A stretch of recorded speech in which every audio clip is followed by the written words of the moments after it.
হযরত বড় পীর সাহেব কেবলা রহমতুল্লাহ আলাইহির 7-8 বছর বয়স। তিনি রাস্তা দিয়ে তিনি আব্বা হারা, আব্বা নেই, এতিম বাচ্চা, মা তার পরমা ধার্মিকা আল্লাহ ওয়ালি। সুতরাং ওই বয়সের বাচ্চা বাইরে গেলে মায়ের পক্ষে, পর্দানসীনা আল্লাহ ওয়ালি মায়ের পক্ষে ওই বাচ্চাকে বাইরে সামাল দেওয়া, কি করছে খোঁজ নেওয়া একটু কঠিন। জি, তাই বলে বড় পীর সাহেব কেবলা কোনো বদমাইশি করতে না, ও তো আল্লাহর পক্ষ থেকে হয়েই এসেছে, আল্লাহ বানিয়ে পাঠিয়েছে। জি, তো উনি একদিন ওই ছেলেমি বয়সে ঘুরতে ঘুরতে মাঠে গেছে, আর মাঠে যে একটা গরুর পিছনে ঘুরছে। কার পিছনে? আচামকা গরুটা মুখ ভরিয়ে বলল, ওগো আব্দুল কাদের, আল্লাহ পাক তোমাকে আমার পিছনে ঘোরার জন্য পাঠাননি। সুবহানাল্লাহ হবে না? আপনাদের ঘরে এরকম বলে না কি সব বলে? তা আমি এরকম একটা কথা শোনালাম, তো কারোর মধ্যে একটু আবেগ দেখলুম, তার মানে কলজে মুর্দা হইতে দিল মরে গেছে, এ দিলের জজবা নেই। গরু বড় পীর সাহেব কেবলার দিকে তাকিয়ে এ কথা বলল। তিনি একদিকে ভয়ও পেলেন, আর একদিকে আশ্চর্য হলেন। ভয় পেলেন, গরু তো কথা বলে না। আশ্চর্য হলেন যে গরু আমাকে বলল কি। ছুটে গেলেন বাড়িতে। বাড়িতে যে সোডা ইরাকের জিলান শহরে তার ঘরের ছাদের মাথায় উঠলেন। ছাদের মাথায়, আল্লাহু আকবার, ছাদের মাথায় উঠে তিনি নজর করছেন, আল্লাহ, কোথায় জিলান আর কোথায় মক্কা শরীফের আরাফাত। সেদিন ছিল জিলহজ মাসের 9 তারিখ। হাজিরা তখন আরাফাতের ময়দানে অবস্থান করছে। উনি দেখতে পাচ্ছেন ওনার বাড়ির ঘরের ছাদের থেকে মক্কা শরীফের আরাফাতের হাজিদের অবস্থান। জি, জীবনের পরিবর্তন, জীবনের মোটিভ চেঞ্জ। মাকে যে বললেন, মা আমি এই দুটো জিনিস দেখেছি, মা আমি দুটো জিনিস শুনেছি, দেখেছি। একদিকে দেখেছি গরু আমার সঙ্গে কথা বলল যে আল্লাহ আমাকে গরুর পিছনে ঘোরার জন্য পাঠাননি, আর একদিকে মা এত ব্যবধানে আমার চোখে আরাফাতের ময়দান আল্লাহ দেখালেন। নিশ্চিত আল্লাহ পাক আমার জন্য কিছু রেখেছেন। মাগো আমি আর বাড়ি থাকবো না, আমাকে কিছু পয়সা দাও, আমি আল্লাহর ইলম শিখতে চলে যাব। বাড়ি থেকে বাপ হারা সন্তান ওই বিদেশি কাফেলার সঙ্গে মা পাঠিয়ে দিলেন, যাও বাবা আল্লাহর ইলমগুলি অর্জন করে এসো। ইরাক থেকে পাঠিয়ে দিলেন ইরাকের রাজধানী বাগদাদ শহরে। আমার তার জীবনী বলার লক্ষ্য নয়, লক্ষ্য এতটুকুই। জি, তাহলে গরুতেও কথা। জি, হযরত নবী সুলাইমানের সঙ্গে পাখিতে কথা বলতো। কোরআন বলেছে, ওলিমনা মানতিকাত তাইর, আল্লাহ পাক আমাকে পাখির ভাষা শিখিয়েছেন। সুবহানাল্লাহ। কে বলতেন? কার কথা বলেছি? হযরত নবী সুলাইমান আলাইহিস সালাম, তিনি পাখির ভাষা বুঝতেন। তাহলে কি মনে হলো শুধু কথা আমরা বলি? এইটুকু বুঝতে এই প্রমাণগুলো আনলাম। কথা শুধু আমরা বলি। কথা বলেন, কথা বলে। হ্যাঁ, ওই পশু পাখিরা কথা বলে, আমাদের বুঝবার যোগ্যতা নেই, তাই বলি ওরা কথা বলে না, আমরা বলি। কিন্তু আল্লাহ ওদের জাতীয় ভাষা যা দিয়েছেন সেই ভাষাতে ওরা আল্লাহ তাসবিহ পড়ে। আমরা আছি দুনিয়াতে, যাব কবর জগতে। কবর জগৎ থেকে আল্লাহ তুলবেন, নিয়ে যাবেন আমাদেরকে পরজগতে। পূর্বে ছিলাম আত্মার জগতে, তাহলে ছিলাম আত্মার জগতে, আল্লাহ পাঠিয়েছেন পার্থিব জগতে। এর সময়সীমা শেষ হবে, আল্লাহ নিয়ে যাবেন কবর জগতে। এরপর দুনিয়া ধ্বংস হবে, আল্লাহ আমাদেরকে নিয়ে যাবেন পরজগতে। এবং সেখানে এই দুনিয়ার সময়ে আমরা কি করেছি কি করিনি, ভালো কটা করেছি মন্দ কটা করেছি, তার সঠিক বিচার হবে। এবং আল্লাহ একটা রেজাল্ট আমাদেরকে দেবেন। সে রেজাল্টে কেউ পাবে পুরস্কার, কেউ পাবে তিরস্কার। কারোর মুখ হাস্য উৎফুল্ল হবে, কারোর মুখ হবে মলিন। এই যে কথাগুলো আমি 5 মিনিটে আপনাদেরকে শুনিয়ে দিলাম ভাই, এটাই একজন পার্থিব জীবনের মানুষের জন্য ভাবনার বিষয়। কোরআন বলেছে উজুহু ইয়াউমিদিন নাযিরা, কিয়ামতের দিনে একদলের চেহারা হবে খুব হাস্যোৎফুল্ল, ইলা রাব্বিহা নাযিরা, ওই চেহারার মানুষগুলো তাদের রবের দিকে দেখতে থাকবে। সুবহানাল্লাহ বলে। ওয়া উজুহু ইয়াউমাইদিন বাসিরা, আরেক দলের চেহারা হবে সম্পূর্ণ মলিন, একেবারেই পুরো ঝাপসা অন্ধকার আচ্ছন্ন। তাদের চেহারাতে আনন্দের কোনো লেশ, কোনো চিহ্ন কিচ্ছু পাওয়া যাবে না। সহজ কথায় বলতে পারা যায়, দুনিয়াতে যারা দিন ধর্ম বাদ দিয়ে হাসি খুশিতে কাটাবে, আনন্দ আহ্লাদে কাটাবে, পরকালটা হবে তাদের জন্য দুঃখ এবং মলিনতার। এই পৃথিবীতে যারা দিন ধর্ম পালন করতে যেয়ে দুঃখ কষ্ট সইবে, তাদেরই চেহারা হবে পরকালের দিনে উজ্জ্বল এবং হাস্যোৎফুল্ল। জোরে বলুন সুবহানাল্লাহ। দুটো একসঙ্গে পাওয়া যাবে না ভাই। এখানেও হাসবো, কৌতূহল করব, আনন্দ করব, মজা করব, আবার মরার পরেও হাস্য উৎফুল্লতা আনন্দ পাবো, দুটো একসঙ্গে হবে না। এখানটাই কাঁদলে, কষ্ট স্বীকার করলে, আল্লাহর দিন ধর্ম পালন করতে যেয়ে দুঃখিত ব্যথিত হলে, ওপারটায় আল্লাহ আনন্দের পুরস্কার দান করবেন। সুবহানাল্লাহ। এপারে আমি হাসবো, কৌতূহল করব, মজা লুটব, ওপারে যাওয়ার পরে আমাকে নিশ্চিত দুঃখিত ব্যথিত বিষণ্ণ এবং চির নিরানন্দ ভোগ করতে হবে। এই বিশ্বাস যাদের রয়েছে তাদের দ্বারাই ধর্ম করা সম্ভব। কোরআন বলেছে ফালিয়াদহাকু কালিলা ওয়ালিয়াবকু কাসীরা, তোমরা কম হাসো, বেশি কাঁদো। হাসো কম, কাঁদো বেশি। আমাদের সাধারণ নিয়ম হলো এর উল্টো, আমরা হাসি বেশি, কাঁদি কম নয়, বরং মোটেই কাঁদি। হাসি বেশি, কান্না আমাদের মোটেই নেই। তাহলে বুঝতে পারা যাচ্ছে আমাদের জীবন চলছে পুরো কোরআনের বিপরীত, কোরআনের উল্টো। সম্মানিত ভাই, আমি চেল্লাবেল্লা করব না, শান্তভাবে নীরবে বসে আছেন, কিছু জ্ঞান চর্চা করব। ভাই, পৃথিবীর আমরা একটা সম্প্রদায়, তো আমাদের এই সম্প্রদায়টার নাম হলো মুসলমান। মুসলমান শব্দের বাংলা অর্থ হলো আনুগত্য স্বীকারকারী। আবার বলছি, মুসলমান শব্দের শাব্দিক অর্থ হলো আনুগত্য স্বীকারকারী। যদিও আমরা শুনে থাকি মাঝে মধ্যে যে ইসলাম মানে শান্তি আর মুসলমান মানে শান্তিপ্রিয়।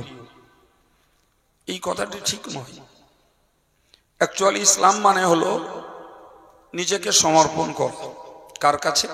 আল্লাহ এবং রসুলের কাছে। সুবহানাল্লাহ। নিজের ইচ্ছা, নিজের দেখাশোনা, কথাবার্তা, চালচলন সবকিছুকে আল্লাহ এবং রসুলের হুকুমের কাছে সমর্পণ করার নাম হলো ইসলাম। আর যে ব্যক্তি সমর্পণ করে তার নাম মুসলমান। সুবহানাল্লাহ। আবার বলছি, যে ব্যক্তি আল্লাহ আল্লাহর রসুলের হুকুমের কাছে নিজের জীবনটাকে সমর্পণ করে তো তার নাম মুসলমান। আর এই সমর্পণ করাটার নাম ইসলাম। কথা বোঝাতে পারছি কিছু? হ্যাঁ, সম্মানিত ভাইরা আমার, তো আমরা যে ধর্মটাকে লালন করি তার নাম ইসলাম, ফলে আমাদের নাম মুসলমান। আরবিতে একে বলে মুসলিম। আরবিতে কি বলে? মুসলিম। আমাদের সমাজে যেটা প্রচলিত আছে সেটা বাংলায় মুসলমান বলি, কিন্তু শব্দটা উর্দুতে ব্যবহার হয়। এই মুসলমান শব্দটির অর্থই বলা যায় আনুগত্য স্বীকারকারী। যিনি যিনি তার জীবনের প্রত্যেকটা বিষয়কে আল্লাহ আল্লাহ রাসূলের হুকুমের কাছে সঁপে দিয়েছেন, তার নাম, জোরে বলে, সবাই মিলে বলে, তার নাম মুসলমান, তার নাম। আমি কথা বলছি, এই কথাটা আমার ইচ্ছা মতো বলবো না আল্লাহ আল্লাহ রসুল যেমন বলতে বলেছেন তেমন বলবো? ফর এক্সাম্পল, আল্লাহ আল্লাহ রসুল বলেছেন তোমরা মিথ্যা কথা বলো না, তোমরা চগলখুরি করো না। আল্লাহ আল্লাহ রসুল বলেছেন তুমি প্রতারণা করো না, তুমি গালিগালাজ করো না। তাহলে আমার কথা বলার জন্য আল্লাহ দিয়েছেন জবান, তাহলে এই জবানটা পরিচালিত হবে, ব্যবহৃত হবে আল্লাহ আল্লাহর রসুলের কথা মতো। তাহলে আমার জবানটা আমি সমর্পণ করে দিলাম আল্লাহ আল্লাহ রসুলের হুকুমের কাছে। সুবহানাল্লাহ বলে। আল্লাহ আমাকে জবান দিয়েছেন আর একটা কাজের জন্য, সেটি হলো খাওয়া। জবানের কাজ তো দুটো রে বাবা, একটা হলো খাবারের স্বাদ বোঝা, আর একটা হলো কথা বলা, ঠিক নয় কি? এছাড়া 3 নম্বর কাজের নাই। জি, এখন সেই কথাটা আমি বলবো।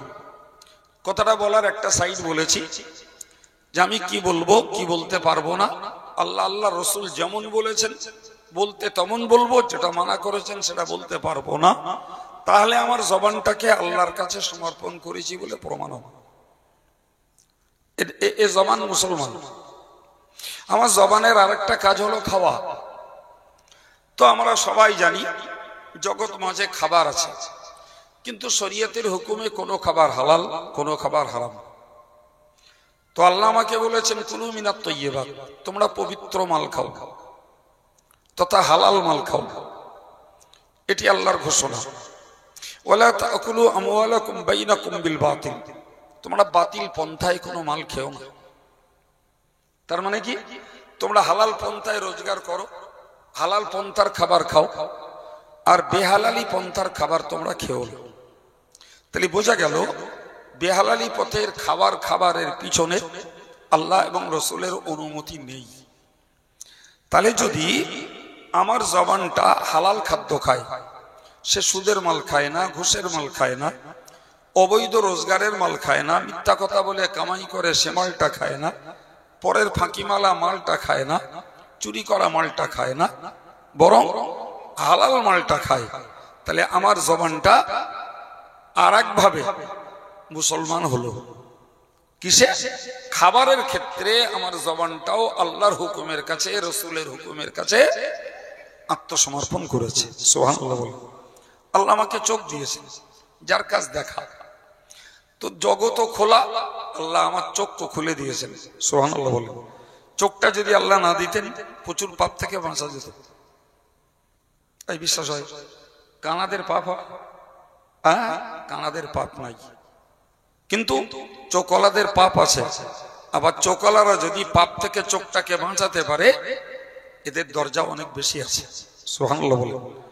কানার কোনো দরজা নাই। এই কথা শুনতে হচ্ছে না? কানার কোনো স্টেজ নাই। কানার একটাই স্টেজ, কানা পাপ থেকে মুক্ত। কারণ সে দেখবে, পাপ করবে, এই দেখার পাওয়ার আল্লাহ তাকে দেন। আমাদের যেমন পাওয়ার দিয়েছেন, এটাকে সাপটে রাখারও দায়িত্ব দিয়েছেন। সুবহানাল্লাহ বলে। সাপটে রাখারও দায়িত্ব আল্লাহ দিয়েছেন।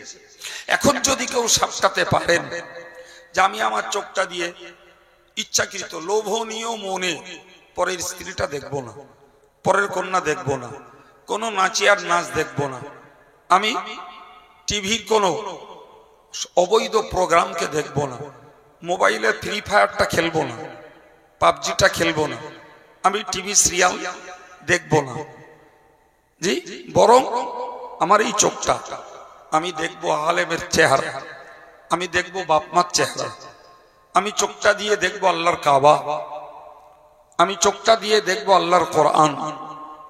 তাহলে আমি ওই আল্লাহ আল্লাহ রসুলের অসমর্থিত বিষয়গুলি থেকে বাঁচাবো, আর আল্লাহ যেগুলোর অনুমতি দিয়েছেন সেইগুলোকে দেখবো।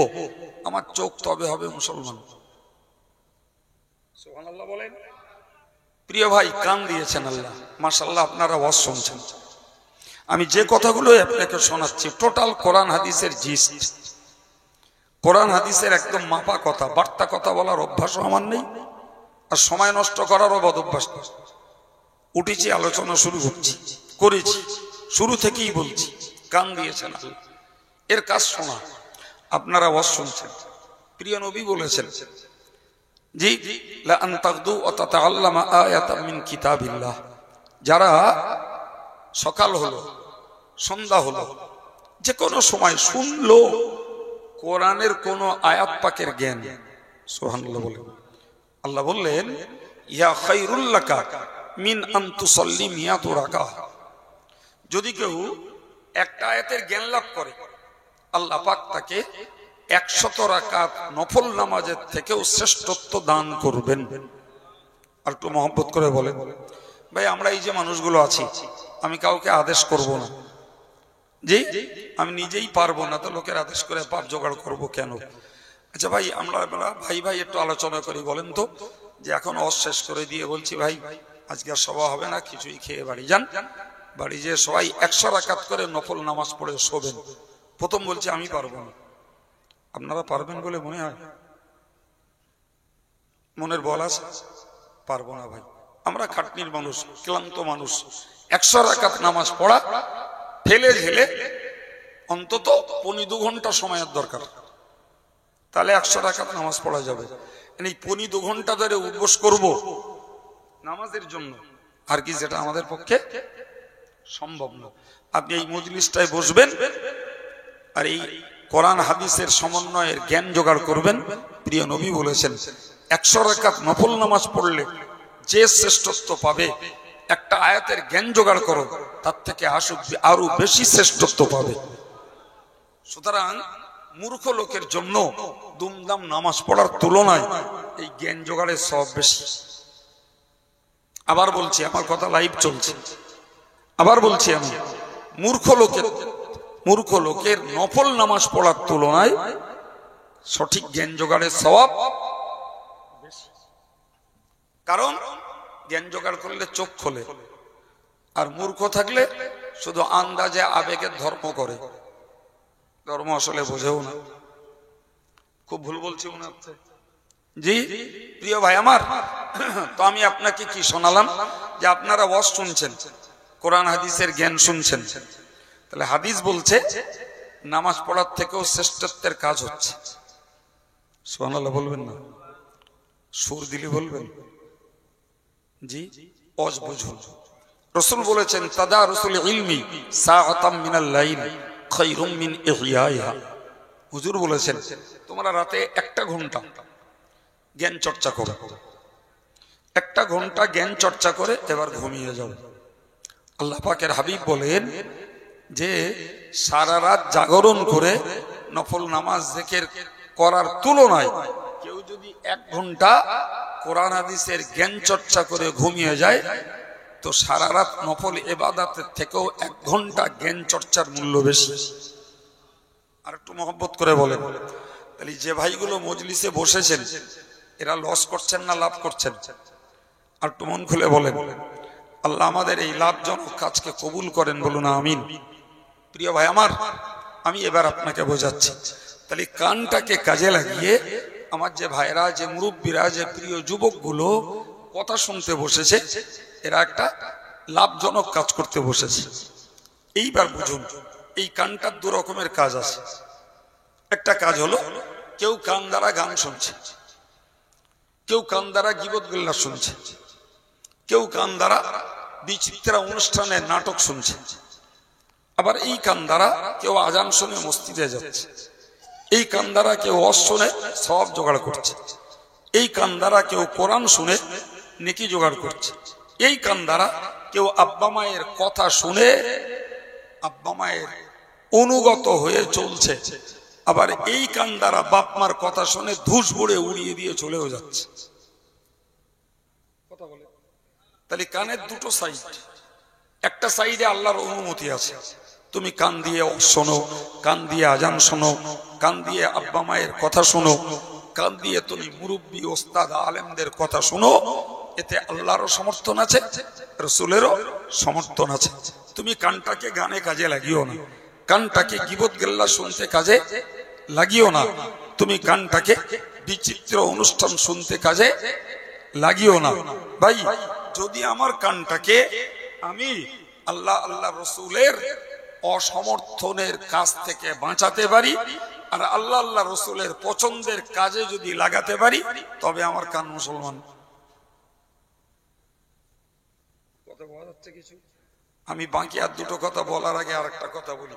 আচ্ছা, আমাকে জিজ্ঞেস করলো, এখানেই জিজ্ঞেস করলো, কত লোকে জিজ্ঞেস করে, মহব্বত করলে জিজ্ঞেস করে হুজুর শরীর কেরাম আছে, জিজ্ঞেস করে না করে অনেক লোক। আবার আমিও কোনো পরিচিত মানুষ দেখলে জিজ্ঞেস করি, ভাই কেমন আছে, করি না করি? জি। তো আমি সত্যিই বললাম, ভাই শরীরটা খুব ভালো নেই, এরম বলি না আমরা?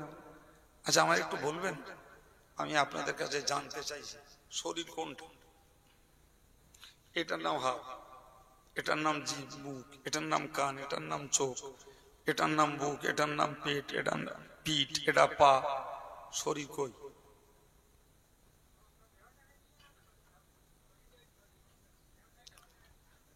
তাই পুরো বডিটার সামগ্রিক নাম হলো শরীর। আপনার কাছে যে উত্তর পেলাম যথার্থ, পুরো বডিটার সমন্বয়ের নাম হলো শরীর।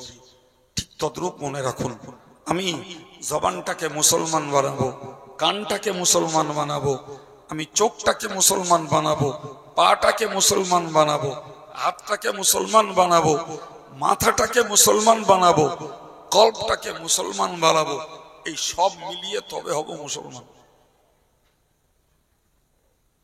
কথা বোঝাতে পেরেছি না পারিনি? হ্যাঁ জি ভাই, তাহলে হাত কাটা গেলেও বলবো শরীর আছে, পা কাটা গেলেও বলবো শরীর আছে।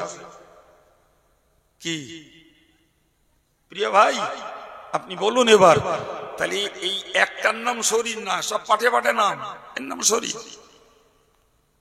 এটার সঙ্গে মিললে, কিন্তু এটাকে আলাদা করে বললে বলছি হাত, তাই না বাবা? জি, ঠিক ওই উদাহরণটার ভিত্তিতে আপনাকে বুঝতে হবে। মনে ভাবুন, কেন বললাম কথাটা, ধরে নেন একটা লোক আলহামদুলিল্লাহ মিথ্যা কথা বলে না, গীবত করে না, হারামও খায় না।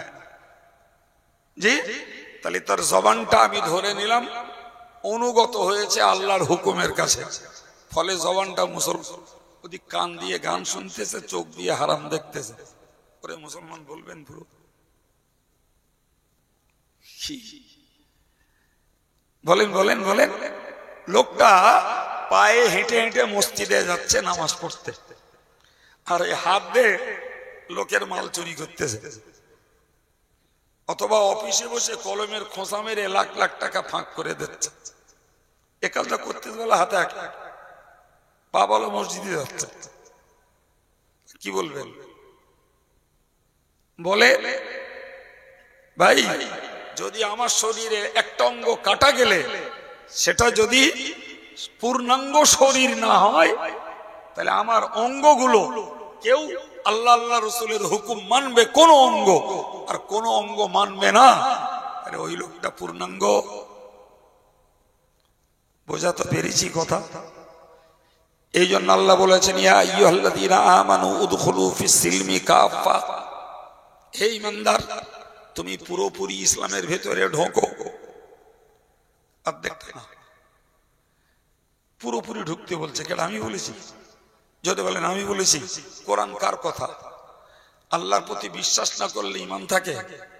আল্লাহর কথা কোরআন, ওই কোরআনকে সত্য না বিশ্বাস করলে ঈমান থাকে? তো সেই কোরআন আমাদেরকে বলছে তোমরা ইসলামের ভিতরে পুরোপুরি প্রবেশ করো। ভাই, না করলে কি হবে? একদম সরল ভাবে বুঝুন।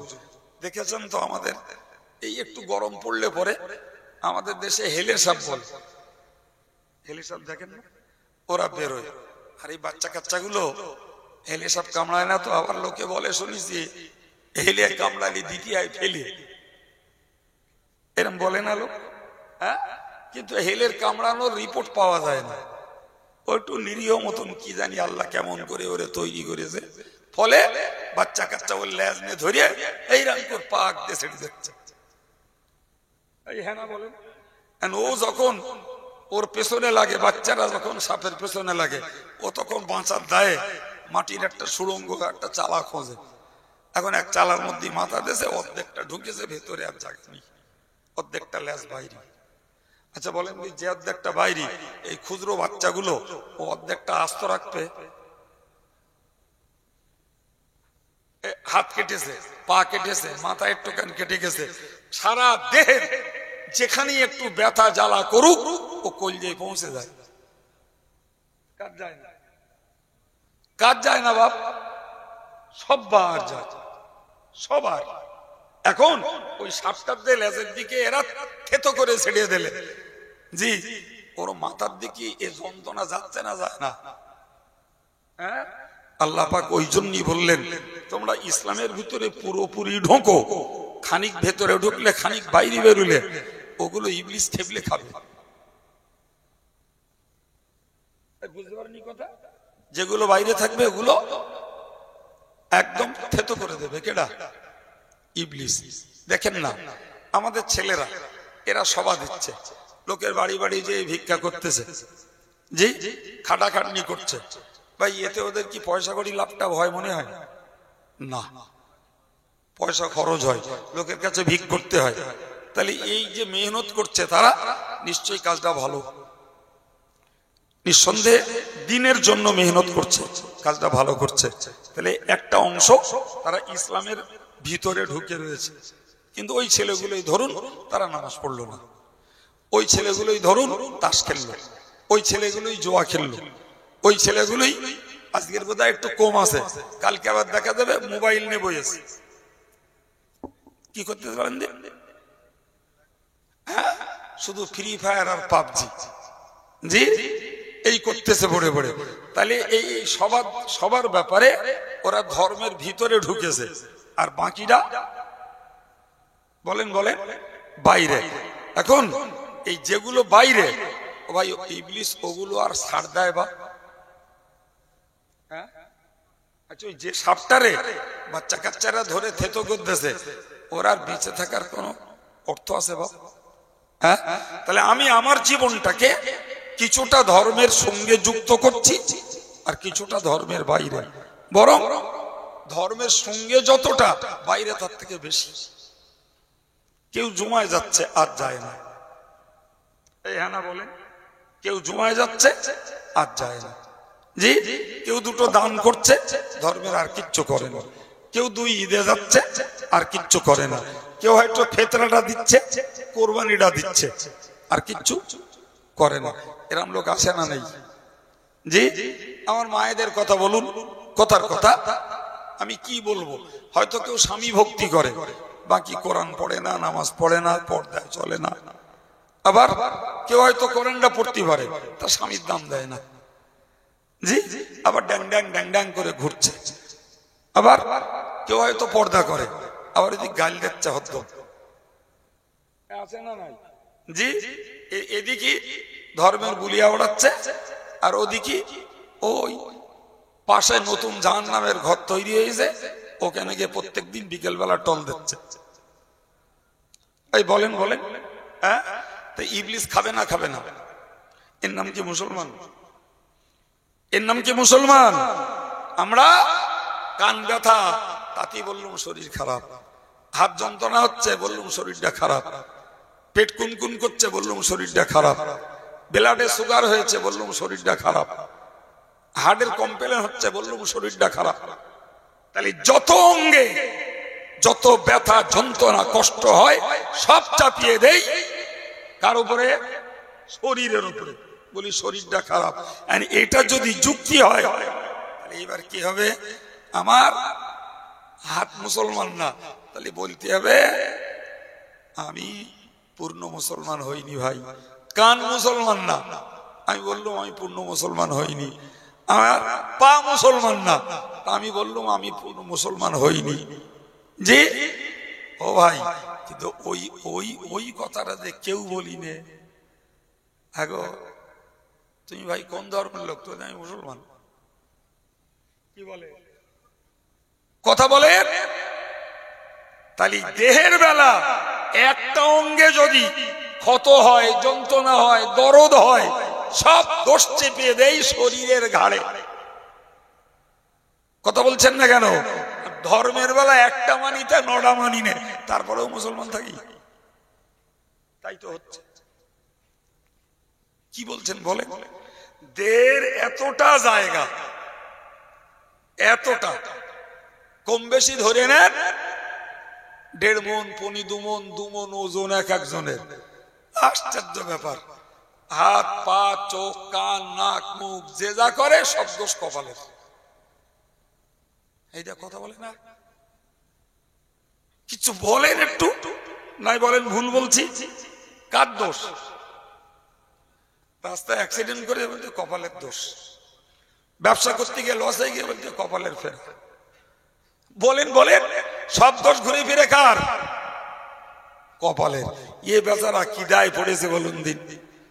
জি, কেউ একটা গাল দিলে আর আরেকজন এসে কান পাটি গরম করে একটা দাবড়া দিলে, তো ওই তো কপালে ছেলে হয়ে গে। তাই বলে না? বলে না? হ্যাঁ ও ভাই, সব দোষ কপালের ছেড়ে দিচ্ছ, কিন্তু ভেবে দেখেছো একবার যে কপাল বলো কোনো দোষ করিনি? বলো দোষ করছে তোমার দেহের অন্য অঙ্গগুলো চাপিয়ে দিচ্ছ কপালের ঘাড়ে। কথা বলছেন না কেন? হ্যাঁ প্রিয় ভাই আমার, তা আমি শুরু থেকেই আপনার এই ব্রেনটা চর্চা করছি। অস্ত প্রচুর শোনেন, আমি অস করতে পারি না, কেউ একটু গল্প গল্প করি, অতি ছেলেপিরালা লেসে কেন তা আল্লাহ জানে, তা বলতে পারবো না। জি, তা আমার দাবি একটু ভেবে বলবেন। আমরা আছি পার্থিব জগতে, ছিলাম আত্মার জগতে, বলেছিলাম না গোড়ায়? এরপরে যাব কবরের জগতে। কোথায় যাব? কবরের জগতে। এখন আমার ধর্মটা মুসলমান, ইসলাম, আমি মুসলমান। এখন যদি আমি আল্লাহর কাছে আমার জীবনটাকে সঁপে দিতে পারি, কি দেব? জীবনটাকে। তার মানে কি দিতে হবে? শুধু হাতটা? কথা বলে। গোটা দেহের প্রত্যেকটা অঙ্গকে আল্লাহ আল্লাহ রসুলের হুকুমের অনুগত বানাতে হবে, তবে তো কবর যত্ন করবে।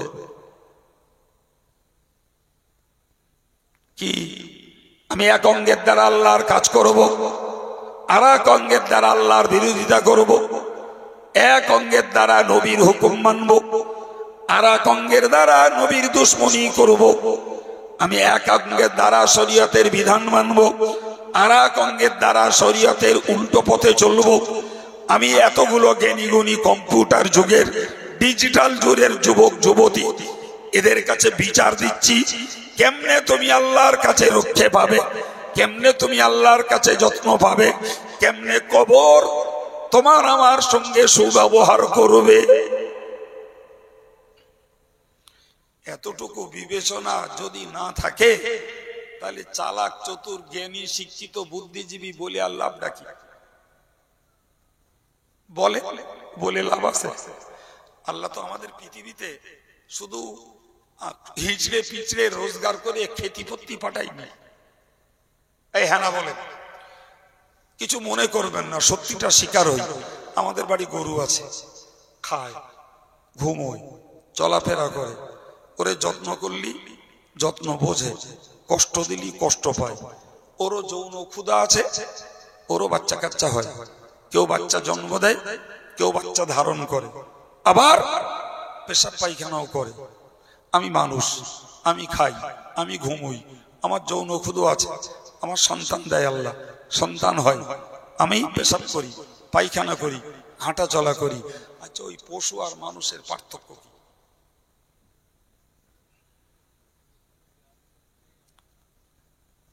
পশু মানুষের এই যে কথাগুলো বললাম, এখানে পার্থক্য কি?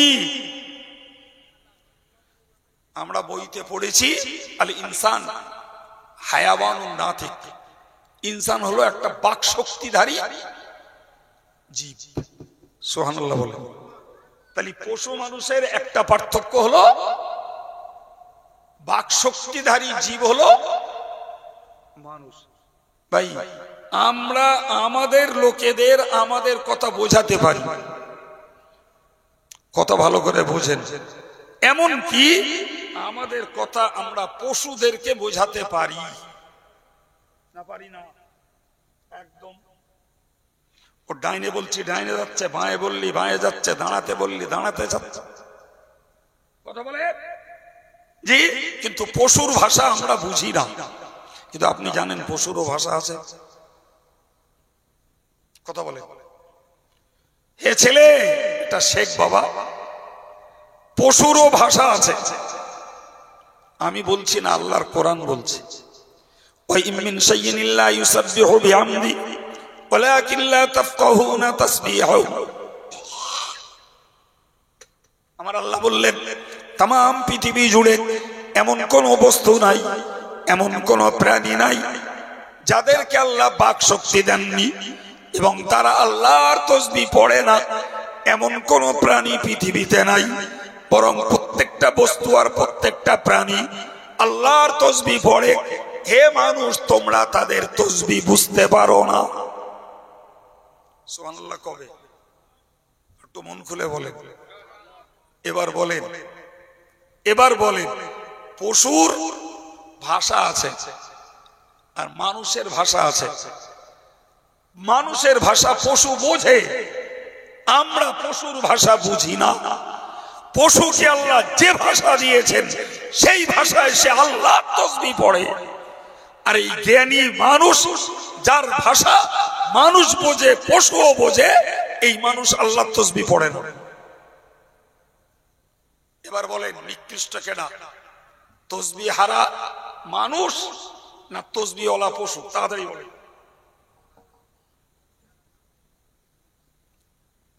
নিকৃষ্ট কে?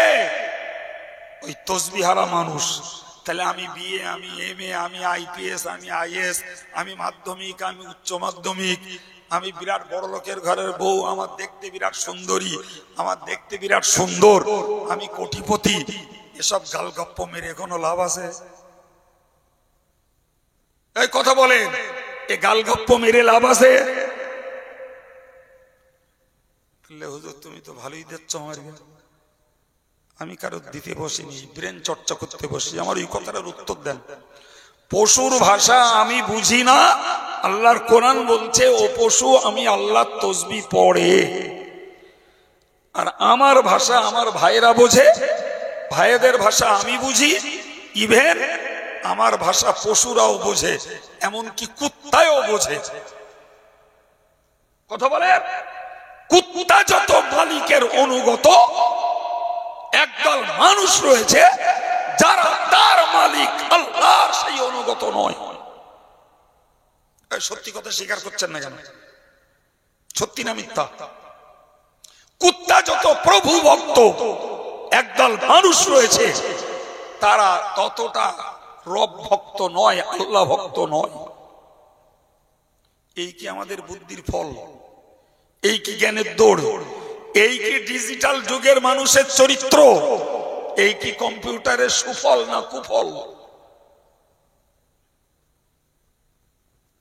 জি, ভাবতে ভাবতেই যদি আজরাইলের সঙ্গে দেখা হয়ে গেল, তাহলে আর ভেবে লাভ কি হবে? কথা বলে। সম্মানিত ভাইরা আমার, প্রিয় নবী সাল্লাল্লাহু আলাইহি ওয়াসাল্লাম রাস্তা দিয়ে চলছিলেন, সাহাবীরাও ছিলেন। হঠাৎ একটা উট চলে এলো। উট এসে রাসূলের পায়ের কাছে সেজদা করলো। সুবহানাল্লাহ হবে না? কেডা সেজদা করেছে? উটের কি আল্লাহ সেজদা করার দায়িত্ব দিয়েছে? জোরে বলে। মোটেই না, মোটেই না। উটকে আল্লাহ সেজদা করার দায়িত্ব দেয়নি, তার স্পষ্ট ভাষা দেয়নি, আল্লাহ তার ভালো মন্দের জ্ঞান বুঝ দেয়নি, ফলে সেজদা করার দায়িত্ব আল্লাহ তাকে দেয়নি।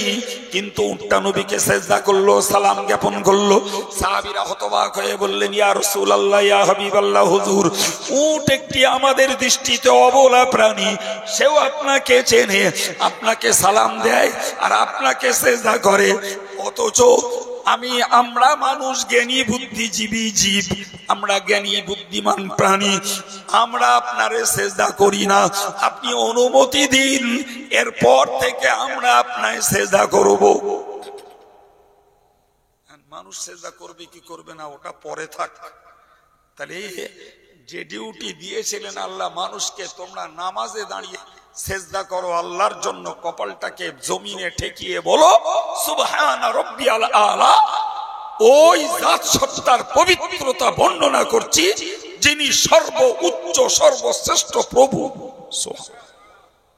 হায় রে কপাল পড়া মেয়ে মরদ, আজও তোমার কপাল আল্লাহর মহানত্ব শ্রেষ্ঠত্ব বর্ণনার জন্য সেজদায় লুটলো না, অথচ পশু নবীকে সালাম সেজদা করছে। সে স্কুলে পড়িনি, কলেজে পড়িনি, ইউনিভার্সিটিতে পড়িনি, হুজুর ধরিনি, পীর ধরিনি, ডাক্তার মাস্টার কাউকে ধরিনি, সে রসুলকে সেজদা মারছে। এখন যারা সেজদা করে না তাদের থেকে ওই উটটা। এরপরে ভদ্রতা, সভ্যতা, টাকা, জ্ঞান এসব কি গল্প ছাড়া আর কিছু? কথা বলেন। প্রিয় নবী মানুষকে বললেন, সাহাবায়ে কেরামদেরকে বললেন, উবুদু রাব্বাকুম ওয়া আকরিমু আখাকুম। ও সাহাবীরা, না না না, সেজদা তোমরা কেবল করো তোমাদের রব আল্লাহর জন্য, আল্লাহর জন্য সেজদা করো। আর আমি তোমাদের দুনিয়ার দৃষ্টিতে ভাইয়ের সমতুল্য, তোমরা আমাকে কেবল মাত্র সম্মান করো। সেজদা কেবল আল্লাহর জন্য, সেজদা মানুষ মানুষের জন্য করতে পারে না। সেজদা কখনো স্ত্রী স্বামীর জন্য করতে পারে না, সেজদা কখনো মুরিদ পীরের জন্য করতে পারে না, সেজদা কখনো কোনো কবরে যেও করা চলে না। রাসূলুল্লাহ বললেন, ও সাহাবীরা মনে রাখো, পৃথিবীর কারোর জন্য আল্লাহ ছাড়া কাউকে সেজদা করার অনুমতি নেই। লাউ আমরু লিআহাদিন আন ইয়াসজুদা লিআহাদ লা আমারতুল মারআতা আন তাসজুদা লিজাওজিহা। আমার আল্লাহ পাকের নবী বলেন, যদি আমি কাউকে সেজদা করার অনুমতি দিতাম তাহলে স্ত্রীগুলোকে বলতাম, তোমাদের কাছে সেজদার উপযুক্ত তোমাদের স্বামী, ওই স্বামীকে সেজদা করো। একবার চিল্লে বলা যাবে না সুবহানাল্লাহ? কিন্তু আল্লাহ ছাড়া কারো সেজদা করা যায় না, এই জন্য স্ত্রীদেরকে স্বামীকে সেজদা করার অনুমতি দেয়া হয়নি।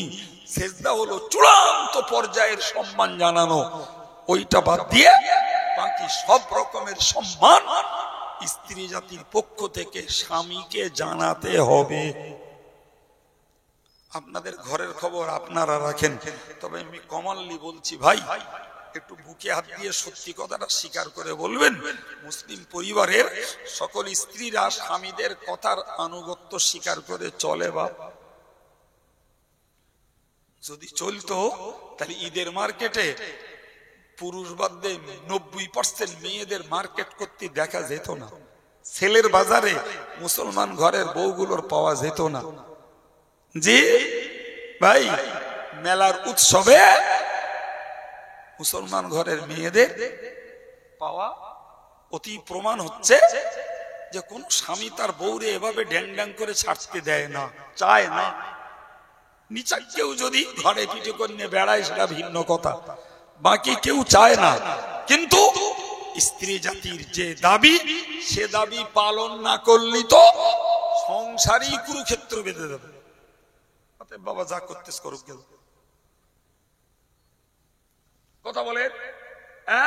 তাহলে সেজদাটা ছাড়া বাকি সব রকমের সম্মান স্ত্রীর পক্ষ থেকে স্বামীর পাওনা, সেটা দেয় না।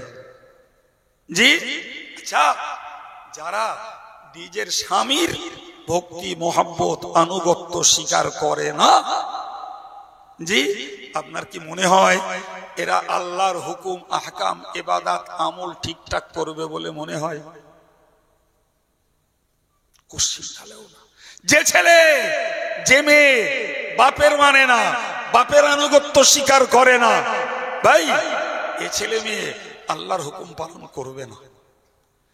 যে ছাত্র তার ওস্তাদকে মানে না, ওস্তাদের অবাধ্য, ও ছেলের দ্বারাই আল্লাহর আনুগত্য স্বীকার বলেন।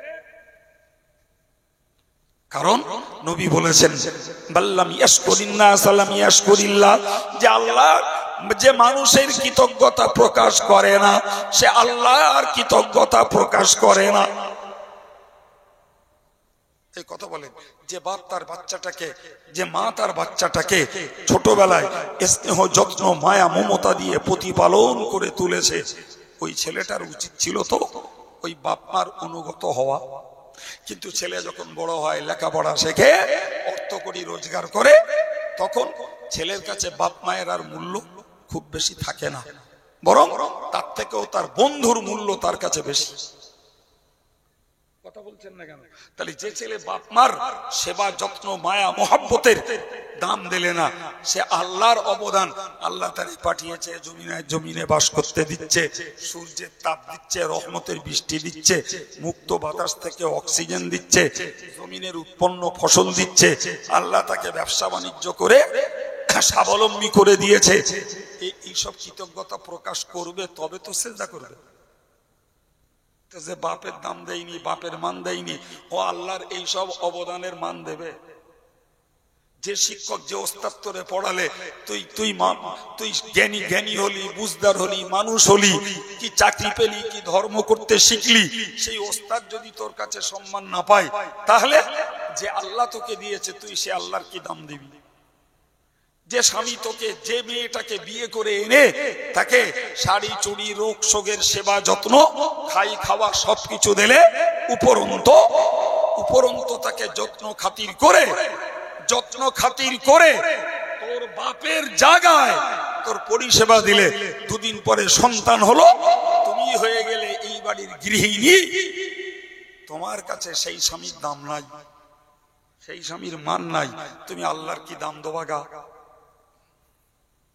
এই জন্য নবী বলেছেন, যারা মানুষের কৃতজ্ঞতা প্রকাশ করে না এরা আল্লাহর কৃতজ্ঞতা। তাহলে অভ্যাস করতে হবে, যে মানুষের দ্বারাই উপকার পাই, যে মানুষের দ্বারা জ্ঞান পাই, যে মানুষের দ্বারা আমি আর্থিক সহযোগিতা পাই, যে মানুষের দ্বারা বিপদে সহযোগিতা পাই, যে মানুষের দ্বারা সেবা পাই, যে মানুষের দ্বারা আশ্রয় পাই, ওই মানুষটার গুণ গা বাবা আগে, ওই মানুষটার প্রশংসা কর আগে, ওই মানুষটার কৃতজ্ঞতা প্রকাশ কর, ওই মানুষটাকে আগে থ্যাঙ্কস জানা, ওই মানুষটাকে আগে ধন্যবাদ জানা। এই অভ্যাসটা তৈরি কর রে বাবা, তারপরে তুই তো আল্লাহর জন্য তোর কৃতজ্ঞতা প্রকাশ করতে পারবি। কিন্তু এখানেই যখন তোমার মাইনাসে চলছে, এখানেই যখন তোমার দ্বারাই কৃতজ্ঞতার রেকর্ড রিপোর্ট নেই, তুমি আল্লাহর কাছে মাথা ঠুকে কি করে সুবহানা রাব্বিয়াল আলা বলবে? কথা বলে জি প্রিয় ভাই, আমি আপনাকে বোঝাচ্ছিলাম যে পশুরা কথা বলে, এটাই বোঝাচ্ছিলাম না? কিন্তু আমরা বুঝি না। হযরত বড় পীর সাহেব কেবলা রহমতুল্লাহ আলাইহির 7-8 বছর বয়স, তিনি রাস্তা দিয়ে, তিনি আব্বা হারা, আব্বা নেই, এতিম বাচ্চা, মা তার পরমা ধার্মিকা আল্লাহ ওয়ালি। সুতরাং ওই বয়সের বাচ্চা বাইরে গেলে মায়ের পক্ষে, পর্দানসীনা আল্লাহ ওয়ালি মায়ের পক্ষে ওই বাচ্চাকে বাইরে সামাল দেওয়া, কি করছে খোঁজ নেওয়া একটু কঠিন। জি, তাই বলে বড় পীর সাহেব কেবলা কোনো বদমাইশি করতে না, ও তো আল্লাহর পক্ষ থেকে হয়েই এসেছে, আল্লাহ বানিয়ে পাঠিয়েছে। জি, তো উনি একদিন ওই ছেলেমি বয়সে ঘুরতে ঘুরতে মাঠে গেছে, আর মাঠে যে একটা গরুর পিছনে ঘুরছে। কার পিছনে? আচমকা গরুটা মুখ ভরিয়ে বলল, ওগো আব্দুল কাদের, আল্লাহ পাক তোমাকে আমার পিছনে ঘোরার জন্য পাঠাননি। সুবহানাল্লাহ হবে না? আপনাদের গরু এরকম বলে নাকি? সব বলে। তা আমি এরকম একটা কথা শোনালাম, তো কারোর মধ্যে একটু আবেগ দেখলুম, তার মানে কলজে মুর্দা হইতে দিল মরে গেছে, এ দিলের জজবা নেই। গরু বড় পীর সাহেব কেবলার দিকে তাকিয়ে এ কথা বলল। তিনি একদিকে ভয়ও পেলেন, আর একদিকে আশ্চর্য হলেন। ভয় পেলেন, গরু তো কথা বলে না। আশ্চর্য হলেন যে গরু আমাকে বলল কি। ছুটে গেলেন বাড়িতে, বাড়িতে যে সোডা ইরাকের জিলান শহরে তার ঘরের ছাদের মাথায় উঠলেন, ছাদের মাথায়, আল্লাহু আকবার। ছাদের মাথায় উঠে তিনি নজর করছেন, আল্লাহ, কোথায় জিলান আর কোথায় মক্কা শরীফের আরাফাত। সেদিন ছিল জিলহজ মাসের 9 তারিখ। হাজিরা তখন আরাফাতের ময়দানে অবস্থান করছে। উনি দেখতে পাচ্ছেন ওনার বাড়ির ঘরের ছাদের থেকে মক্কা শরীফের আরাফাতের হাজিদের অবস্থান। জি, জীবনের পরিবর্তন, জীবনের মোটিভ চেঞ্জ। মাকে যে বললেন, মা আমি এই দুটো জিনিস দেখেছি, মা আমি দুটো জিনিস শুনেছি, দেখেছি। একদিকে দেখেছি গরু আমার সঙ্গে কথা বললো, যে আল্লাহ আমাকে গরুর পিছনে ঘোরার জন্য পাঠাননি। আর একদিকে মা এত ব্যবধানে আমার চোখে আরাফাতের ময়দান আল্লাহ দেখালেন। নিশ্চিত আল্লাহ পাক আমার জন্য কিছু রেখেছেন।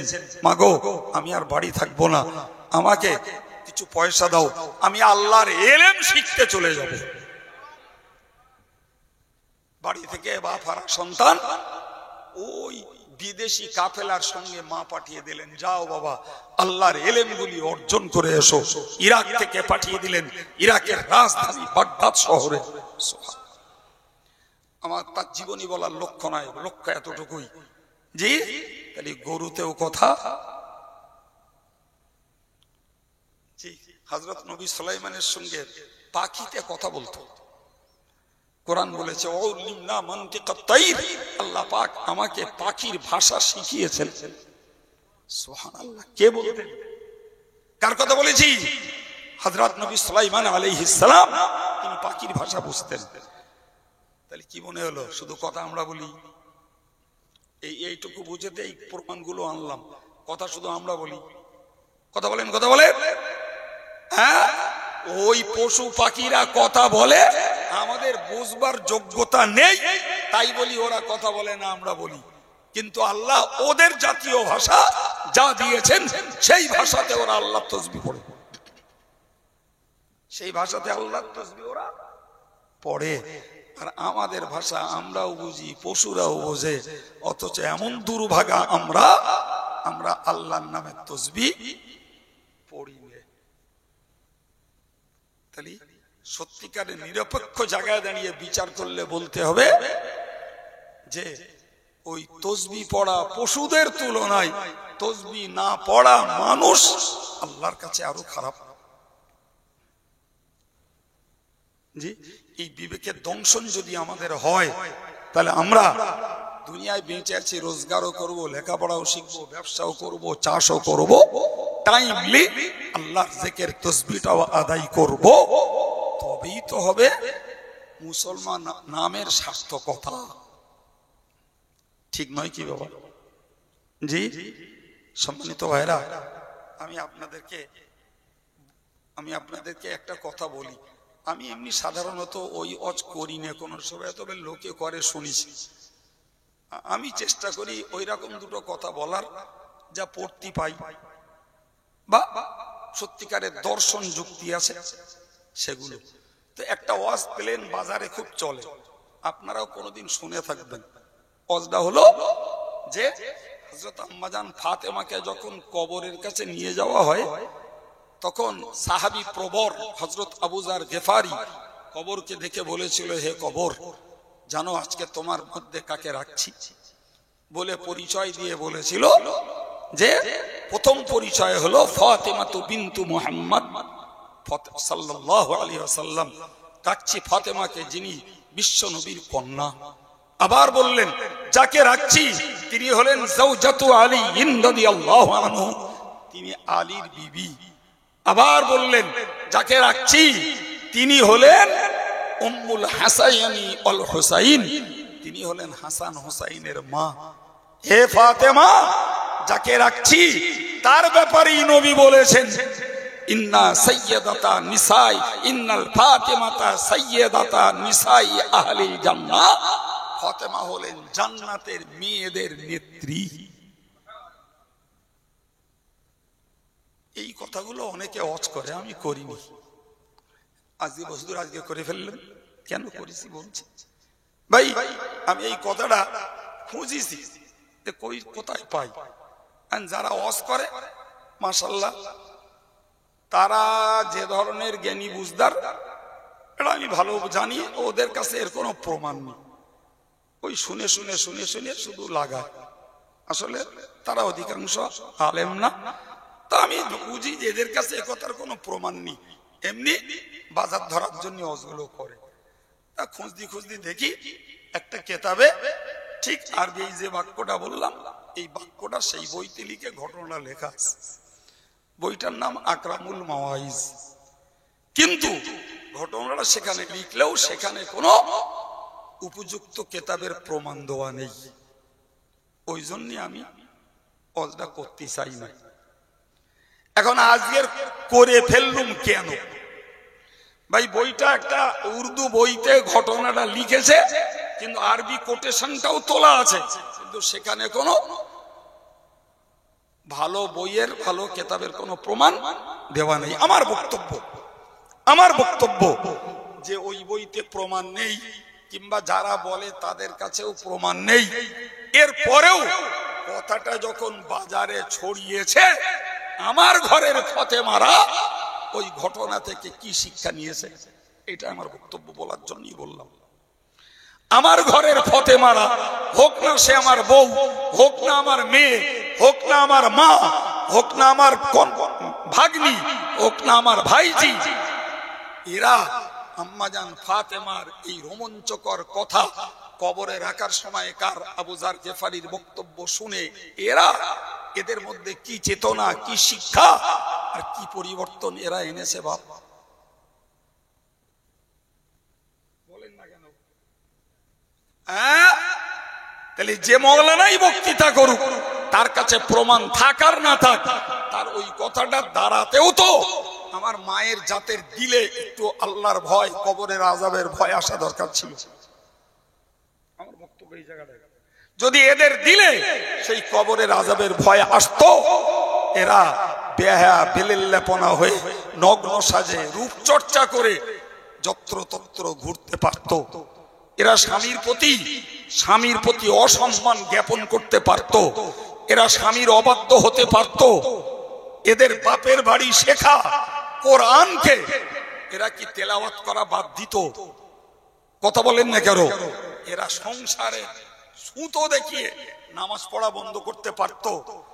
জি ভাই, তাহলে যে মওলানা যে হুজুর ওয়াজ করুক না কেন, তার টাইম পাস হয়েছে ওই পর্যন্ত। বাকি বলো সমাজে তার ফিডব্যাক, তার সুফল মায়ের জাতের মধ্যে দেখা যায়নি। কথা বলেন জি। সম্মানিত ভাইয়ের আমার, আমি আপনাকে বলবো খুব গভীরতার সঙ্গে বুঝুন। আমরা আছি পার্থিব, ছিলাম আত্মার জগতে, আল্লাহ পাঠিয়েছেন পার্থিব জগতে। এই জগৎটার ব্যাপারে আল্লাহ বলেছেন, ওমাল হায়াতুদ দুনিয়া ইল্লা মাতাউল গুরুর, ওমাল হায়াতুদ দুনিয়া ইল্লা মাতাউল গুরুর। ও আমার বান্দা বান্দি, তোমরা মনে রাখো, দুনিয়ার জীবনটাই হলো ধোঁকার জীবন। কিসের জীবন? প্রতারণা। যেদিকে যাবা সেদিকে ধোঁকা। ভালো গাড়ি, ভালো বাড়ি, ভালো পোশাক, আর হারাম হালালের বাজ বিচার না করে টাকা কামাই। তুমি যেদিকে যাও টোটালটা কি মনে রাখো ধোঁকা। শিশু এক ধোঁকায়, শিশু এক ধোঁকায়। কি বলেন দিন? ওর কাছে দু চারটে খেলনা এনে দেন, খেলনা, ও উতি মুজে গেল। এই হ্যাঁ না বলেন, ওর কাছ থেকে একটা খেলনা কেড়ে নেন, কেঁদে লুটাবে। আর ওর থেকে একটু হাত ঘড়িয়ে যে সে ওর কাছ থেকে কাড়বে আর মজা করবে। এই হ্যাঁ না বলেন? তাহলে শিশু পড়িয়েছে খেলনার ধোকায়। কথা বুঝতে পারেননি? একটু হাত ঘড়িয়ে ডাগর মতন হয়েছে, সে এখন পড়িয়েছে মোবাইলের কার্টুন আর গেমের ধোকায়। তার মতো তার থেকে আর একটু ইয়াং হয়েছে, জওয়ান হয়েছে, ও এখন পড়িয়েছে মোবাইলের ফ্রি ফায়ার আর পাবজির ধোকায়। ওর থেকে আর একটু ডাগর হয়েছে, সে এখন পড়িয়েছে বয়ফ্রেন্ড আর গার্লফ্রেন্ড খোঁজার ধোকায়। আর একটু বড় হয়েছে আর একটা, জি বাপরে বাপরে বেনা দেয়ার পারলে না, ও পড়েছে এখন সুন্দরী ধোকায়। বাপ বেদেলে, যার দেশে আল্লাহ দুটো বাচ্চা, সে এখন উই সামলাবে কি করে, সে পড়েছে উরির ধোকায়। যার আল্লাহ সন্তান দেয়নি, সে এখন শুধু সন্তান কি করে হয়, কার কাছে গেলি সন্তান হবে, ওই জ্বালায় জ্বলতেছে। আর যার দুটো হয়েছে সে বলতে, এই দেখ তোর হইনি, তুই ভালো আছিস, আমার আল্লাহ দুটো দেশে কি জ্বালায় জ্বলতেছি, তা সে কথা আর বলবো? এই কথা বলে না কেন? জি, যার টাকা নেই সে ভুগতেছে দারিদ্রতার অভাবের ধোকায়, অভাবের জ্বালায়। যার দুটো টাকা হয়েছে সে এখন জ্বলতেছে, যা হয়েছে এতে আরো কিছু বাড়াবো কি করে, সেই ধোকায়। গল্প বলছি বলেন? আল্লাহর কোরআনের কথার বাস্তবতা এটাই। আল্লাহ বলেছেন দুনিয়ার টোটাল জীবনটাই হলো ধোকা, টোটালটাই ধোকা। আর এক এক পর্যায়ে এক এক মানুষ এক এক ধোকার কবলে। এই আমরা কেউ খেলনা নিয়ে খেলা করি, কথা বলছেন না কেন? খেলনা নিয়ে খেলা করার সময় আছে আমাদের না, ওটা মানান। কিন্তু এরা পড়িয়েছে ক্রিকেটের ধোকায়। এখানে অযোগ আর ওখানটায় বিশ্বকাপের স্কিন দেখ। আমি সেদিন ছিলাম এখানে অস্কত্তিন একটা সবরেশন, যেদিন বিশ্বকাপ হচ্ছিল, আর এরাম বড় স্কিন দিল কোথায়? জি, আমি সেখানটা একটা সবরেশন নিচ্ছিলাম। জি ভাই, ওই সময় যদি পাশে হজের মজলিস থাকে আর স্ক্রিনে যদি অস্ট্রেলিয়া আর ভারতের ক্রিকেট ফাইনাল দেখা যায়, যদি 100টার 10টা মুসলমান সবাই আসে, 90টা ওখানে, তাহলে বুড়ো পিলেটা খেলার ধোকায় পড়েছে আর বুড়ো পিলেটা খেলনার ধোকায় পড়েছে। বুঝতে পারিনি? একটা খেলা আর একটা খেলনা, ও ধোকায় এও ধোকায়। এই ধোকার জালে আমরা জড়িয়ে। আজরাইল বলল চল, সময় হয়ে গেছে, এবার চল। জি সম্মানিত ভাইরা আমার, তখনই মনে হবে কোরআন যেটা বলেছিল চরম সত্য কথা বলেছে। একটা মানুষ স্বপ্নের ভিতর দিয়ে দেখে সে পশ্চিমবাংলার মুখ্যমন্ত্রী হয়ে গেছে, সে হয়ে গেছে ভারতবর্ষের প্রধানমন্ত্রী, বিরাট ভাবে দেশ চালাচ্ছে। এখন ভারত চালাচ্ছে, দুদিন পরে বাংলাদেশটা কেড়ে নেবে, 3 দিন পরে পাকিস্তানটা নিয়ে নেবে। বিরাট অঙ্ক কষতেছে। এই কষতি কষতি দুপ করে ঘুম ভেঙে গেছে, দেখে সেনা কাতায় শুয়ে রয়েছে, কাপড় নি পরনে।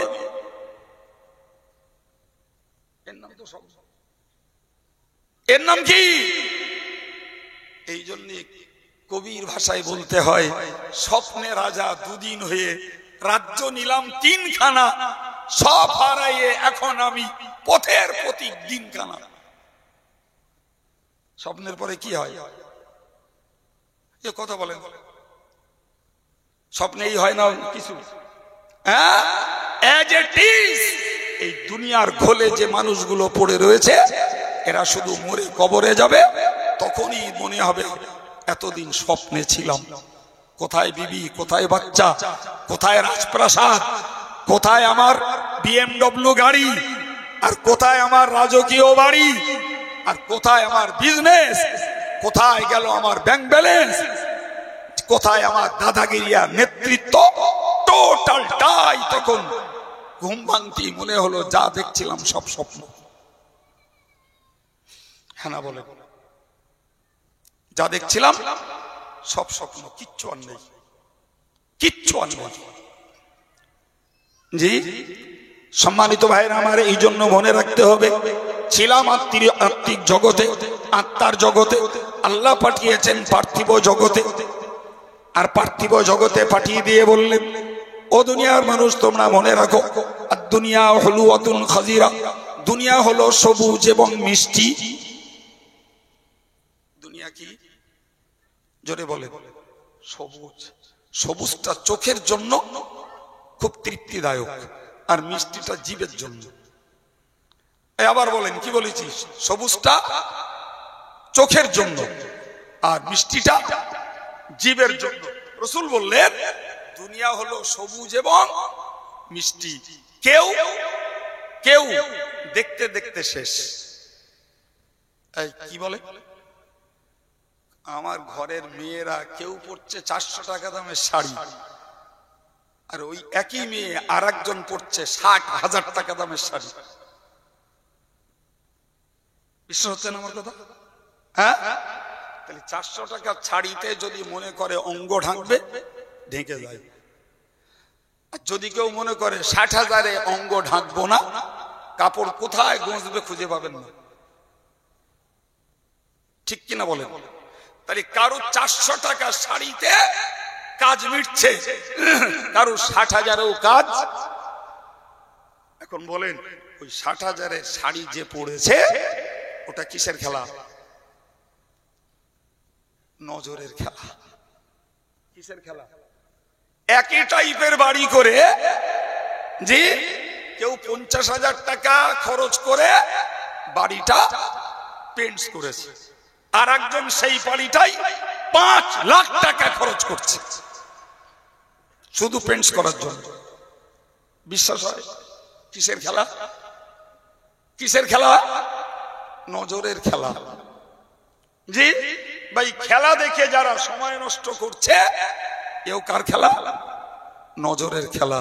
তাহলে এই নজরটাকে, এই চোখটাকে তৃপ্তি দিতে যেয়ে কেউ রূপচর্চা করছে, কেউ হেভি বাড়ি করছে, কেউ হেভি গাড়ি কিনছে। খেলা কিসের? জোরে বলেন, জোরে বলেন। ও ভাই, আপনি কি ভাবছেন আমার একটা দিনদার ইমানদার মুসলিম ভাই, সে সকালবেলা নাঙল গরু নিয়ে মাঠে যাচ্ছে, 9টার দিকে বাড়ি এসে ঝাল চটকে কাঁচা পেঁয়াজ আর পাতলা ঢাল দিয়ে একদম চেম্বার ভর্তি করে নিয়ে চলে যাচ্ছে বেলা 2টায় বাড়ি আসতে। কথা বলছেন না কেন? আর এই মুসলমান শুধু এক নাইট দুবাইয়ের একটা হোটেলে থাকতে 20 লক্ষ টাকা ভাড়া দিচ্ছে। এক নাইট, এক রাতের খরচ 20 লাখ টাকা। বিশ্বাস হচ্ছে না? আপনি মোবাইলে সার্চ মারুন, গুগলে সার্চ মারুন, for one night apartment 20 lakh rupees. এক নাইটের জন্য 20 লাখ। আমরা তো ঝালপাস থেকেও মুসলমান রে ভাই। আপনার দুবাইতে যেতে হবে না, শুধু ভারতবর্ষের হোটেলগুলোতে দেখে আসুন।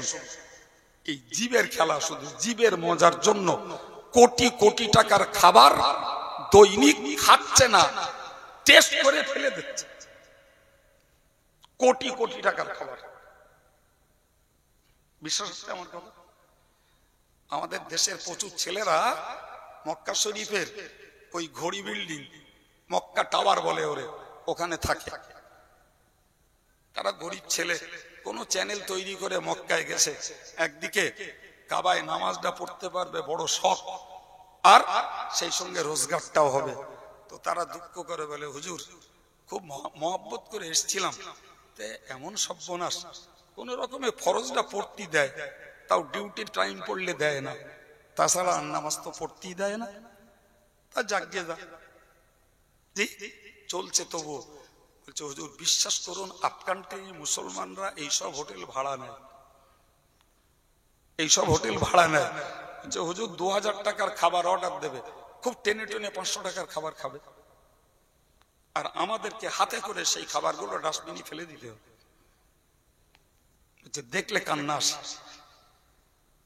জীবনে আমরা খেতে পাইনি, কিন্তু আমরা যেহেতু হোটেলের বয়, জি আমাদের ওতে হাত ধোয়ারও ক্ষমতা নেই, দিলেই হাত চাকরি চলে যাবে, অগত্যা ধরে ফেলে দেই।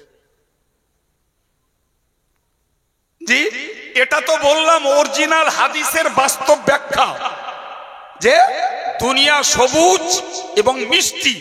সবুজ চোখের জন্য তৃপ্তি, আর মিষ্টিটা জীবের জন্য। কিন্তু যদি বাস্তবমুখী ব্যাখ্যা নেন, তাহলে হাদিসের বাস্তব ব্যাখ্যা হলো এটাই, দুনিয়ার মানুষ আজকের দুনিয়ার সৌন্দর্য আর রূপচর্চায় আর দুনিয়ার অর্থ বিত্ত ইত্যাদিতে মানুষ ডুবে রয়েছে। আমার আল্লাহ নবী বললেন ফাইন্নাহু লামুস্তাখলিফুকুম ফিল আরদি, ওগো আমার উম্মতে মুসলিমা তোমরা মনে রাখো, যে দুনিয়া একদিকে সবুজ আর একদিকে মিষ্টি, ওই দুনিয়াতে আল্লাহ তোমাদেরকে প্রতিনিধি বানিয়ে পাঠিয়েছেন।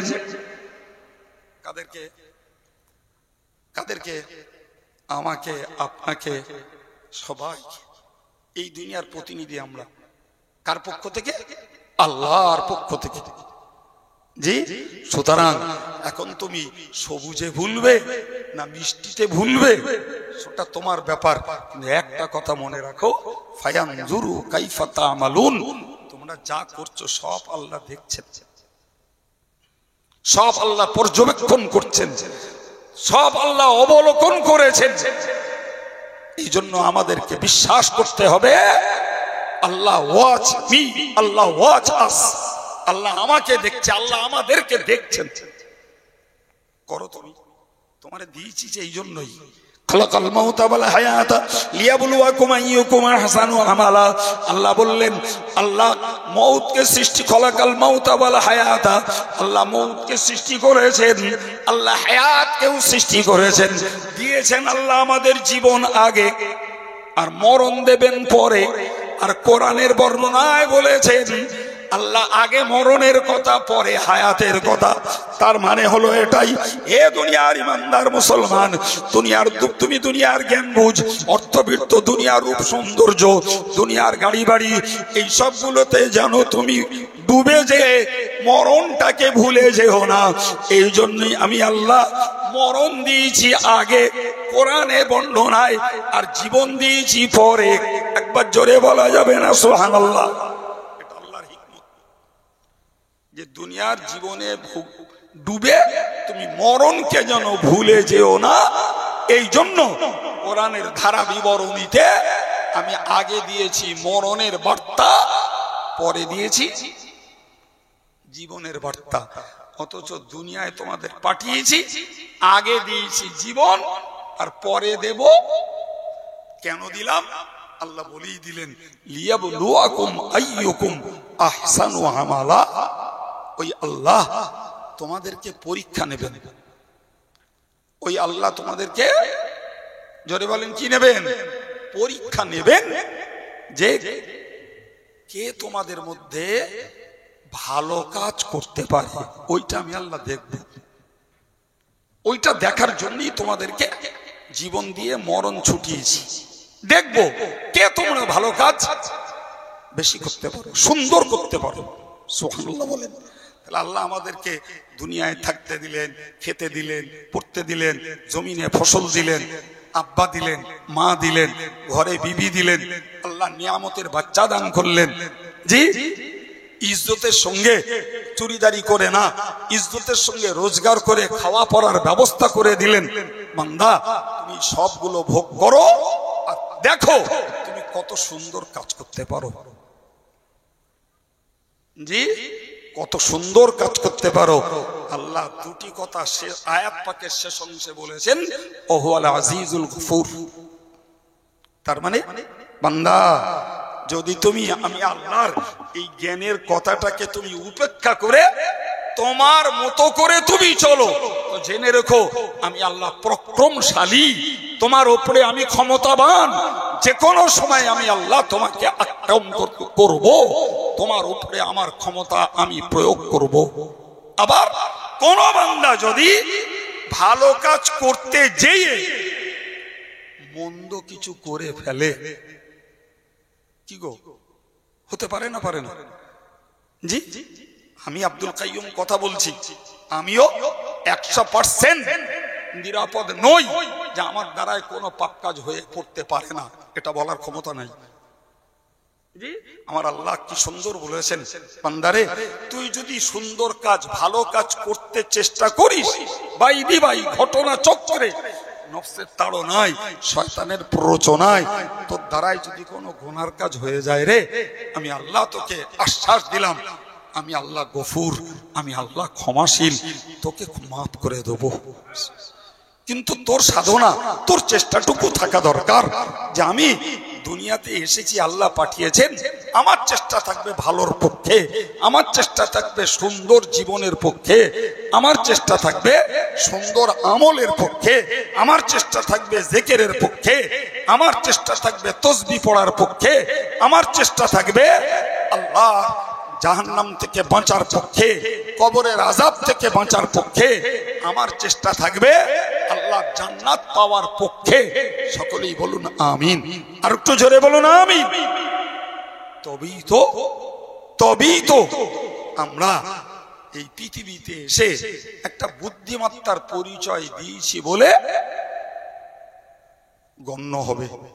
না হলে দুনিয়া আমাদেরকে জ্ঞানী বলবে, ডিজিটাল বলবে, কম্পিউটার পিরিয়ডের লোক বলবে, দুনিয়া আমাকে শিক্ষিত বলবে, অর্থশালী বলবে, ভদ্র বলবে, কিন্তু লেটেস্ট আল্লাহর কাছে প্রমাণ হবে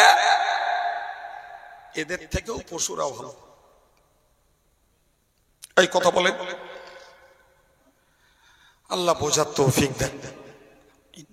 আমার ইমাম সাহেব রয়েছেন, তিনি প্রচার দেবেন, তবু আমি বলছি আমাদের সংগঠনের তরুণ তুর্কি কর্মী হযরত মাওলানা আব্দুর রকিব সাহেব, যার মূল বাড়ি ডায়মন্ড হারবার, তিনি কাজের সূত্রে থাকেন মধ্যম গ্রামের কাছে, এবং আমাদের সংগঠনের